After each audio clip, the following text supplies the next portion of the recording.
नमस्कार, पक्ष विपक्ष में आपका स्वागत है। मैं हूं आपके साथ रविंद्र सिंह। आज हम बात करेंगे आपकी राह पर चल पड़ी कांग्रेस की, क्योंकि फ्रीबीज की अक्सर बात की जाती है। इसको लेकर अब रस्साकशी शुरू हो गई और जो अपने बयानबाजी है वो भी शुरू हो चुकी है। कर्नाटक में दरअसल कांग्रेस पार्टी ने सत्ता में आने पर 200 यूनिट तक मुफ्त बिजली देने का वादा किया। यह ऐसा वादा है जो अब तक अरविंद केजरीवाल की आम आदमी पार्टी ने उन राज्यों में किया है जहां वो चुनाव लड़ चुकी है और सत्ता में है। कांग्रेस जिन 5 बड़े वादों को करने की योजना बना रही है, उनमें पहला है जो मई में प्रस्तावित विधानसभा चुनाव के लिए उनके अभियान की नींव तैयार करेगा। पार्टी ने जो दूसरे वादे किए हैं उनमें रोजगार, सिंचाई के लिए फंड और अनुसूचित जाति और आदिवासी समुदाय के लिए जमीन और मुफ्त घर शामिल हैं। सूत्रों ने बताया कि कांग्रेस महासचिव प्रियंका गांधी वाड्रा 16 जनवरी को कर्नाटक का दौरा कर पार्टी के दूसरे बड़े चुनाव पूर्व वादे को जारी करेंगी। पार्टी की राज्य इकाई के प्रमुख डीके शिव कुमार और विधानसभा में नेता प्रतिपक्ष सिद्धारमैया की अगुवाई में प्रजा ध्वनि यात्रा नामक राज्यव्यापी बस यात्रा को लॉन्च करने के बाद यह घोषणा की गई। पार्टी की राज्य इकाई के अध्यक्ष डीके शिव कुमार ने कहा कि राज्य भर में हर घर को 200 यूनिट मुफ्त बिजली देने की गारंटी के माध्यम से हमने हर घर को रोशन करने की प्रतिबद्धता व्यक्त की है। जबकि विपक्ष के नेता सिद्धरमैया ने कहा कि हर माह 200 यूनिट मुफ्त बिजली केवल दलितों, पिछड़ों और अल्पसंख्यकों तक ही सीमित नहीं है, यह सभी के लिए, हर घर के लिए है। दरअसल राष्ट्रपिता को श्रद्धांजलि अर्पित करने के बाद बस यात्रा वीर सौधा से प्रारंभ हुई। यहां वर्ष 1924 में महात्मा गांधी ने कांग्रेस अधिवेशन की स्थापना की थी। 200 यूनिट तक निःशुल्क बिजली को कांग्रेस ने गृह ज्योति योजना का नाम दिया। पार्टी ने कहा कि आवश्यक वस्तुओं की बढ़ती कीमतों और बेरोजगारी के मुद्दे के मद्देनजर यह जरूरी है कि कर्नाटक को एक ऐसी सरकार मिले जो लोक कल्याण और जनता की भलाई के बारे में सोचती हो। पार्टी की ओर से कहा गया कि कर्नाटक में सत्ता आने पर पार्टी हर घर को प्रत्येक महीने 200 यूनिट निःशुल्क बिजली उपलब्ध कराएगी, ताकि महंगाई से जूझ रही राज्य की जनता की मदद हो सके और लोग अपने बच्चों की शिक्षा और स्वास्थ्य देखभाल जैसी आवश्यक चीजों के लिए पैसा बचा पाए। अब यह फ्रीबीज को लेकर रस्साकशी शुरू हो गई। चुनाव के दौरान अक्सर यह देखा जाता है कि भाई कौन किस पर भारी पड़ेगा, तो मैनिफेस्टो देखा जाता है। उनमें बिंदुवार यह बताया जाता है कि भाई हमारी सरकार आएगी तो हम आपको क्या दे पाएंगे। तो चुनाव में एक यात्रा शुरू की कांग्रेस ने, प्रजा ध्वनि यात्रा। उसमें इस तरह की बात कही गई। अब जब यह बात कही गई तो लाजमी है कि सत्ता किसी के हाथ से खिसकती है तो किसी के हाथ में आती है। कुर्सी हिलना इलेक्शन के समय शुरू हो जाती है। 5 साल में आपने क्या किया, सारे आंकड़े भुला दिए जाते हैं। लेकिन असल में जो सामने होता है दरवाजा सत्ता तक पहुंचने का, वो किसके लिए जनता खोलेगी ये देखना होता। और जनता उसी के लिए दरवाजा खोलती है जो जनता के हित की बात करता है। अक्सर ऐसा होता था, अगर हम 1990 के आसपास की बात कर लें तो उस दौर में तो ऐसा होता था कि जनता समझ नहीं पाती थी इन लॉलीपॉप्स को। अक्सर कहा जाता सियासी लॉलीपॉप। लेकिन अब जनता भी उसके बाद समझदार हो गई और जनता ने भी नेताओं का जवाब ठीक वैसे ही देना शुरू किया जैसे नेता जनता को लॉलीपॉप देते थे। जनता ने भी लॉलीपॉप दिया और ये जो सियासी गणित होना शुरू हो गया। अब इस फ्रीबीज को लेकर रस्साकशी शुरू है, सियासत गर्मा गई है। समझते हैं कि कितनी जरूरी है ये फ्रीबीज। 3 खास मेहमान हमारे साथ जुड़े हुए हैं। शंकर गौड़, बीजेपी मंत्री कर्नाटक सरकार। जयकरण वर्मा, नेता कांग्रेस, हमारे साथ जुड़े हैं। नितेश चौरसिया, प्रवक्ता आम आदमी पार्टी। सभी का बहुत बहुत सर स्वागत करते हैं। और शंकर गौड़ साहब, आपसे शुरुआत करना चाहते हैं, थोड़ा समझना चाहते हैं कि ये जो फ्रीबीज की बात की जाती है, मुफ्त योजनाओं की बात की जाती है, सरकार को या जनता को वास्तव में इसकी जरूरत होती है या एक विशेष तबके को इसकी जरूरत होती है? ऐसा हम इसलिए पूछ रहे हैं कि बहुत सारा कर्ज होता है राज्य सरकारों पर। अगर ये फ्रीबीज चलती रही तो क्या संभव है कि उस कर्ज से हम छुटकारा पा सकेंगे? और अगर हम ऐसा नहीं करते हैं तो वो तबका वंचित रह जाता है समाज का जिस तक मुफ्त योजनाएं पहुंचनी होती हैं या जो उसको वहन नहीं कर सकता। कितनी जरूरी है आपकी नजर में और कितनी जरूरी नहीं है? ये जो मुफ्त का जो बांटना है, ये सरकार के लिए और देश के लिए हित नहीं, ये सब जानते हैं। लेकिन बात ये है कि मुफ्त बांटने का चालू कौन किया पहला? चालू करने के बाद बंद करने के लिए बहुत मुश्किल हो जाते हैं। ये कारण से अभी जो आप वाले हैं हर एक जगह पे ये मुक्त वो मुक्त, दिल्ली में मुक्त, हरियाणा में मुक्त, पंजाब में मुक्त करते करते करते एक बार आ जाता है, एक बार नहीं आ जाता है। लेकिन देश का हित और समाज का हित, आगे जो समाज अभिवृद्धि और जो डेवलपमेंट का बारे में ये सोच बहुत अवश्य है। और लेकिन बात ये है कि ये जरूरी भी है। कारण ऐसा है कि जो वंचित लोग हैं वो लोगों को लिए थोड़ा बहुत सुविधा देना चाहिए। ये कारण से मुक्त कहाँ देना कहाँ नहीं देना ये सरकार का समझ आना चाहिए और लोग भी सोचना चाहिए। सरकार और जनरली अभी इलेक्शन भी नैतिकता में नहीं रहा है और इलेक्शन में जो वादा करते हैं वो पूर्ण होता है नहीं होता है, लेकिन वादा तो बहुत बड़ा बड़ा हो जाता है। और अभी ये नया जन्म दिया है कि आपसे और अपोजिशन लीडर से और ये जो लोग कर रहे हैं सब मुक्त सब मुक्त सब मुक्त। अरे भाई, मुक्त करने के लिए आगे क्या होने वाला है देश का हित? ये हम ऐसा मुक्त के लिए हम लोग कभी भी इसका हम सपोर्ट नहीं करते हैं। लेकिन बात यह है कि वंचित लोगों को जरूरी है, जो अवश्य है वो लोगों को शिक्षण के लिए मुक्ति होना चाहिए। और लेकिन केजरीवाल साहब कहते हैं कि दरअसल ये चीजें मुफ्त नहीं है, ये जनता की जरूरत है और जनता तक पहुंचनी चाहिए, नहीं तो असमानता पैदा हो जाएगी। अरे भाई, टैक्स पे करने वाले का हित का भी चिंतन करो। आप जो लोग आपको रेन्यू दे रहे हैं वो लोगों का भी मुक्तता, वो लोगों का भी सुविधा वंचित नहीं होना चाहिए। लोगों को जो जरूरी है अवश्य वो तो मुक्त देना चाहिए, दो। लेकिन फुकट में तुम बिजली 200 यूनिट फ्री देते और कांग्रेस का ये कर्नाटक में भी चल रहे आपका हित ऐसा। कर्नाटक में ऐसा कभी कभी येडियुरप्पा जी मुख्यमंत्री थे, हम लोग 1 लाख रुपए कर्ज बिना ब्याज का हम लोग परिवर्तन किए थे, किसानों के हित के लिए चिंतन किए थे। 10 HP तक हॉर्स पावर तक किसानों के लिए बिजली मुक्त हम किए हैं। है already it is in process, is going on, still we are giving, all governments are giving. Why unnecessary this government again additionally adding the things? ये एनर्जी उत्पादन ऐसा ही नहीं होता है, उसको इंफ्रास्ट्रक्चर लगता है। वो इंफ्रास्ट्रक्चर लाने के लिए टैक्स पेयर का अवश्य है, गवर्नमेंट का रेन्यू अवश्य है, ये भी सोचना चाहिए। और अगर इंफ्रास्ट्रक्चर नहीं तो इंडस्ट्रीज नहीं बढ़ेगा और एनर्जी भी कैसा प्रोडक्शन होगा, उसके लिए भी इन्वेस्टमेंट है, कौन इन्वेस्ट करेगा? वो लोगों का भी चिंतन करना चाहिए।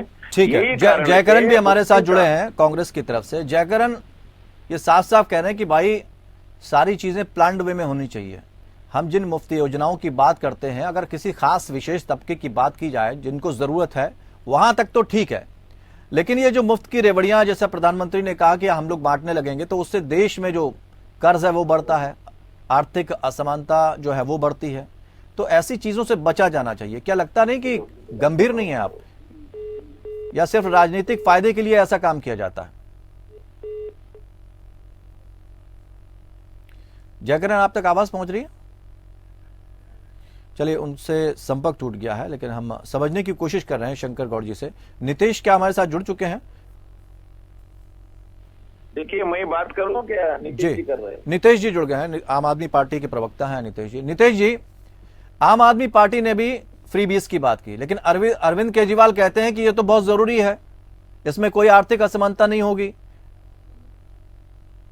बिल्कुल, देखिए अरविंद केजरीवाल जी की ये बिल्कुल क्लियर से स्ट्रेटजी है कि मुफ्त की जितनी भी सेवाएं होती है, देखिए मुफ्त कोई चीज नहीं होती। अभी हमारे साथ पैनल में जुड़े हुए हैं आपने बताया कर्नाटक सरकार में मंत्री हैं। मैं आपके चैनल पे ही स्पष्ट बिल्कुल सीधा सवाल पूछता हूँ, क्या जनप्रतिनिधियों को मिलने वाली सुविधाएं मुफ्त नहीं है? और वो क्यों एलिजिबल हैं? क्यों उन्हीं को मिलना चाहिए? क्यों उन्हीं को सुविधाएं मिलनी चाहिए? तो अगर क्या वो बार बार कह रहे हैं कि जो समाज से वंचित, क्या हम माने क्या कि जो जनप्रतिनिधि है वो समाज से वंचित है? शंकर जी आ रहे हैं आपके पास, शंकर जी आ रहे हैं। तो मेरा बड़ा स्पष्ट उसको होता है कि जैसे जैसे समय बदलता, शंकर जी आ रहे हैं आपके पास, परिवेश में शंकर जी आ रहे हैं आपके पास। शुरू में नारे दिए थे रोटी कपड़ा मकान, एक व्यक्ति को जीवन जीने के लिए रोटी कपड़ा मकान की जरूरत है। लेकिन मुझे लगता है कि समय के साथ साथ परिवर्तन आना चाहिए। रोटी कपड़ा बिजली और पानी के साथ साथ स्वास्थ्य और शिक्षक भी उसका अधिकार क्षेत्र में आना चाहिए। इसलिए अरविंद केजरीवाल, नहीं, सवाल ये भी है ना नीतीश जी कि अगर हम सिर्फ इस तरह की मुफ्त योजनाओं की बात करते रहेंगे तो वो लॉजिकली भी तो होना चाहिए ना।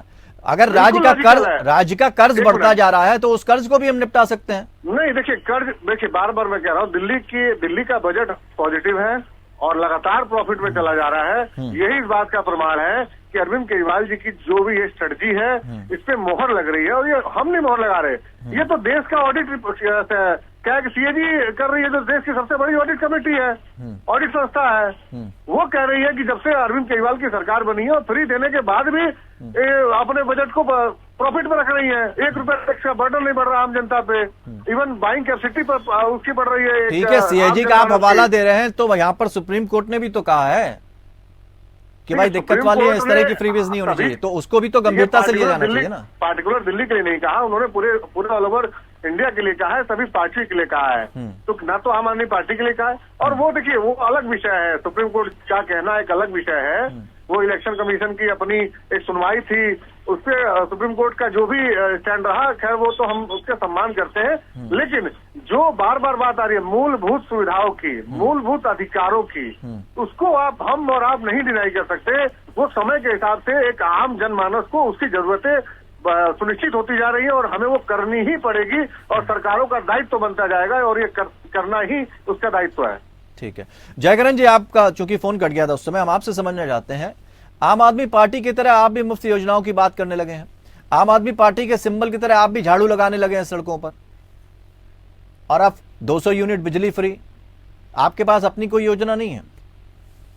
नहीं, देखिए प्रदेश ही नहीं पूरे देश में योजनाओं के नाम पर, रीत और नीति के नाम पर, और विकास कैसे किया जाए प्रदेश और देश का, ये सिर्फ और सिर्फ कांग्रेस के पास ही है। कांग्रेस से लोग सीखने का काम करते हैं। कांग्रेस ने जो कर दिया वो कोई पार्टी न कर पा रही है। हाँ, सीख जरूर रही है। कांग्रेस पार्टी किसी से सीखती नहीं। कांग्रेस पार्टी ने शुरू में जब देश आजाद हुआ तब से वो सीखते सीखते आज भारत देश को यहाँ तक लाकर खड़ा करने का काम अगर जो किया है, तो यहाँ तो आपने सीखा ना, यहाँ तो कांग्रेस आम आदमी पार्टी की तर्ज पर चल रही है ना। नहीं, आम आदमी पार्टी से सीखने की जरूरत नहीं है। देखिए, हम मजाक नहीं बनना चाहते। आम आदमी पार्टी की तर्ज पर रहकर अरविंद केजरीवाल के तरह भाषण दे करके, लुभावने देकर, झूठ बोल करके हम मजाक का पात्र नहीं बन पाते। मतलब जिस 200 यूनिट बिजली की बात कही, उसके बाद भी अगर राज्य जो है वो फायदे में है, कैग रिपोर्ट का वो हवाला दे रहे हैं, वो सारी चीजें आप दरकिनार कर देंगे? नहीं, हम क्या कह रहे हैं, हमारी बात समझिए। मैं ये कह रहा हूँ कि कांग्रेस पार्टी हर वो काम करना चाहती है जिससे हमारा प्रदेश और देश सजा संवरा रहे, हमारे देश और प्रदेश की जनता स्वस्थ रहे, शिक्षित रहे, अच्छे से उसका जीवन बीते। हम वो हर काम करना चाहते हैं। हम किसी की नकल नहीं करना चाहते, हम क्षणिक राजनीति नहीं करना चाहते। हम सत्ता पाने के लिए जनता से झूठ नहीं बोल सकते, क्योंकि हमारा लंबा अनुभव रहा है। हमारे पार्टी ने त्याग तपस्या किया है, मेहनत किया है, तब हमारा भारत देश यहाँ तक पहुंचा है। तो हम किसी की नकल नहीं कर सकते। हम चलिए, तो हम आपकी अगर मेहनत की बात कर लेते हैं, वो जब शिक्षा की बात करते हैं कि स्कूल उन्होंने बेहतर कर दिए, गवर्नमेंट स्कूलों की हालत क्या हो गई थी 70 साल में सबने देखा। तो शिक्षा को लेकर और बाकी चीजों को लेकर तो हमें कम से कम थोड़ा सा बैक में देखना चाहिए कि हम जो योजना लाए उससे फायदा भी हो रहा है किसी को। नहीं, देखिए, दो चीज आपको समझना पड़ेगा कि अगर जो आप चाहे दिल्ली की ही बात कर लें, दिल्ली में जो कार्य कांग्रेस पार्टी की सरकार में हो गया, वो सब काम आज पोस्टर का वार है, पोस्टर की पहचान है, भाषण ब्यूरो का उसमें मुकाबला नहीं कर सकता। लेकिन जो काम वहां पर शीला दीक्षित जी के जमाने में हुआ, वो शायद ही कोई कर पाएगा। आज ये अपने बड़े बड़े पोस्टर लगा करके, विज्ञापन दिला करके, टीवी चैनल पर दिखा करके वाही लूट सकते हैं। जैसे घर हमने बनाया है, पेंटिंग ये जरूर करा सकते हैं, लेकिन नींव धरने के इनके पास कोई रीत नीति नहीं है। हाँ, ये तो बहुत सारी बातें। छोटा सा ब्रेक लेना पड़ेगा, उसके बाद हम वापस लौटेंगे। लेकिन इसके साथ साथ कांग्रेस की अगर आप तारीफ कर रहे हैं तो कांग्रेस के लिए ये भी आपको जवाब देना पड़ेगा कि जो घोटालों की एक लंबी लाइन लगी थी जिस पर कांग्रेस अक्सर घेर ली जाती है, उस पर भी आपको जवाब देना पड़ेगा। इस तरह से मुफ्त की रेवड़ियां बांटने से क्या ऐसा तो नहीं लोगों की आदतें खराब हो जाती हैं? दरअसल बात यह आती कि अगर हम ये मुफ्तखोरी की बात कर रहे हैं, और वास्तविक रूप से अगर मुफ्तखोरी है, ये शब्द तो हम नहीं कहना चाहेंगे, लेकिन लोग ऐसा कह रहे हैं, कुछ दल ऐसा कह रहे हैं कि ये मुफ्तखोरी है। वास्तव में क्या ये मुफ्तखोरी है? इसका अंजाम क्या होगा? क्या जनता और देश को अपंग बनाने की कोशिश है, या गलत आदत पड़ जाएगी, इस तरह की आदतें पड़ जाती हैं तो उसका असर क्या होगा जनरेशन पर? इसको भी हम समझने की कोशिश कर रहे हैं। लेकिन उससे पहले हम मेहमानों के पास जाएं। हम बताना चाहते हैं महाराष्ट्र की अगर बात करें तो 6 लाख करोड़ रुपए का कर्ज है उस पर। पश्चिम बंगाल की बात करें 5 लाख करोड़ रुपए का कर्ज है राज्य पे। तमिलनाडु 6 लाख करोड़ से ज्यादा का कर्ज है उस पर। राजस्थान 4.5 लाख करोड़ रुपए का कर्ज है। आंध्र प्रदेश 4 लाख करोड़ रुपए का कर्ज है। और यह कहा जाता है कि केंद्र की जो ताकत होती है वो राज्यों में निहित होती है। तो केंद्र और राज्य के बीच में ये जो रस्साकशी चल रही है, इससे नुकसान किसका है? सही क्या है? जहां सही है वहां लागू कीजिए, जहां सही नहीं है लागू मत कीजिए, क्योंकि इसका नुकसान बहुत उठाना पड़ता है। शंकर गौड़ साहब, आपके पास आना चाहेंगे, आप कुछ कहना भी चाहते हैं, उसके साथ साथ ये भी जोड़ना चाहेंगे कि कैग का हवाला आम आदमी पार्टी दे रही है। कांग्रेस ये कह रही है कि लंबे समय में उसने जो काम देश के लिए कर दिया वो भारतीय जनता पार्टी नहीं कर पा रही है, उसको एक बार फिर से चिंतन करने की जरूरत है। और जिसे वो मुफ्त बता रही है वो मुफ्त नहीं है। मित्र जो कहे कांग्रेस का हमारा नेता, वो लोग जो लंबे अरसे से करते आए वही हमको चुकाना पड़ रहा है ना अभी। ये तो बात याद रखना चाहिए। और कांग्रेस का जो मूल मुद्दा इतना दिन से चलते आया और देश में क्या किया, हम नहीं बोलेंगे कांग्रेस कुछ नहीं किया है। स्वतंत्र भारत का श्रेय ले रहे हैं, स्वतंत्र के लिए वही लोग लड़े हैं, कांग्रेस ही लड़े हैं। कहाँ है वो कांग्रेस का लोग है? अभी कौन सा कांग्रेस है? अभी कर्नाटक में शिव कुमार लीड रहे हैं और ये अलग अलग नेता लीड रहे, वो लोगों का क्या है? जेल में जाके आता है भ्रष्टाचार का अंदर से, फिर बाहर आके अपना प्रोसेशन, बड़ा बड़ा प्रोसेशन लेके जाते हैं। ये लेकिन शंकर जी, कांग्रेस तो ये भी कह रही है, कांग्रेस और आम आदमी पार्टी की जो असल वजह रहती है, लोगों को जो सुविधाएं मिलनी चाहिए, जो हिमाचल में बात की ओल्ड पेंशन की, उस पर तो आपने विचार ही नहीं किया, ना जनता से कोई बात की। देखिए, ओल्ड पेंशन का हित के बारे में और वन टाइम पेंशन का हित के बारे में हर एक क्षेत्र में हम लोग सोच रहे हैं और वो करेंगे भी। और वक्त आता है अभी कांग्रेस का झाड़ू मारने का और फुकट देने का। ये जो वादा है, ये फुकट कितना दिन चलेगा? अभी श्रीलंका हालत आप देखे, देश का हालत देखो। श्रीलंका ऐसा कर्ज बाजारी करके, अभी आप ही बोला कितना लाख करोड़ हर एक राज्य का कर्ज है, वो कर्ज कैसे मुक्त करेंगे ये लोग? फुकट में कितना नाठीक है। ऐसा है ना, तुम कांग्रेस का ही बात हम करेंगे। सब कांग्रेस नेताओं को मेरा एक विनती है, अपना सुविधा जो भी सरकार दे रहा है अभी तक सब छोड़ दो। हम बीजेपी वाला सब नेता को हम विनती करेंगे, तुम भी छोड़ दो। देश के हित के लिए जो कांग्रेस लोग मरे हैं, देश के हित के लिए स्वतंत्र में मरे, उसका याद करो और फुकट में समाज का सेवा करो। कोई करेगा भी? कोई है नेता? ढूंढो, कोई नेता नहीं। किसी का मुआवजा किसी को देना। जयकरण जी जवाब दीजिए। जयकरण जी जवाब। देखिए, मंत्री जी का जो कहना है, देखिए भारतीय जनता पार्टी का देश के प्रदेश के प्रति बोलने का कोई हक नहीं है। अभी मंत्री जी कहने का काम कर रहे थे कि भारतीय जनता पार्टी श्रीलंका की बात कर रहे। श्रीलंका में क्या हुआ आपने देखा होगा। श्रीलंका में जनता की भावनाओं को जब किसी देश का मुखिया, प्रदेश का मुखिया नहीं समझता, तो वही जनता एक दिन उग्र हो जाती, सड़कों पर आ जाती है। शायद क्या माननीय मंत्री जी, क्या आपका दल, आपके लोग, क्या भारतीय जनता पार्टी के लोग क्या यही सोच रहे हैं कि हम जनता को इग्नोर करते रहेंगे? जनता की आवाज के माने नहीं है, जनता की भावनाओं का कदर आप नहीं करेंगे। अगर जो नहीं करेंगे तो जनता एक न एक दिन सड़कों पर जरूर आएगी। हम नहीं कहते कि ईश्वर न करे कि श्रीलंका जैसा हमारा देश की जनता उग्र हो, ऐसा होना भी नहीं चाहिए। लेकिन अगर जो इस तरह से तानाशाही रवैया अपनाएंगे, आज जो देश बेच करके, देश की संस्थाओं को बेच करके देश को चलाया जा रहा है, तो हमारा कर्जा बढ़ेगा कि घटेगा? देश को बनाने की नींव कहां डाली जा रही भारतीय जनता पार्टी के राज्य में? भारतीय जनता पार्टी के राज्य में सिर्फ बेचने का कार्य किया जा रहा है। उनके लोगों की मजबूरी है। भारतीय जनता पार्टी के मंत्री, विधायक, सांसद सब जानते हैं, लेकिन डरते हैं, सहमे हुए हैं, क्योंकि माननीय मोदी जी और अमित शाह का जो चाबुक है, वो जानते हैं कि हम कुछ कहेंगे तो हम पार्टी में हमारे लिए वो जगह नहीं बचेगी। इसलिए डर डर करके लोग भारतीय जनता पार्टी में। तो आपकी बात से अगर जनता सहमत होती तो आपका वोट बैंक बढ़ जाता ना सर। वो बोल रहे, आदरणीय मित्र बोल रहे, हम उसका सुन रहे भी। लेकिन आज हमारा आदरणीय प्रधानमंत्री कर्नाटक में आया है, पूरा कर्नाटक राज्य उसका स्वागत के लिए तैयार होकर थे। लेकिन कांग्रेस तो आरोप पत्र लेकर आ रही है सर आपके लिए, और वो तो ये भी आरोप लगा रही कि कर्नाटक की झांकी को पिछली बार द्वितीय पुरस्कार मिला था, दूसरे नंबर पर रही थी, इस बार तो शामिल ना करने की बात कही गई, बड़ी जद्दोजहद के बाद शामिल कराया जा सका। एक बात है, वो तो हम लोग जो नॉर्थ ईस्ट का लोग है वो वंचित है। कितना दिन कांग्रेस का ये जो राजनीति करके नॉर्थ ईस्ट लोगों को बहुत ही लोग दे रहे हैं, वो लोगों के लिए भी हमारा देश का एक अंग है। और हर एक देश, अखंड भारत का सेवा ही हम सोचते हैं।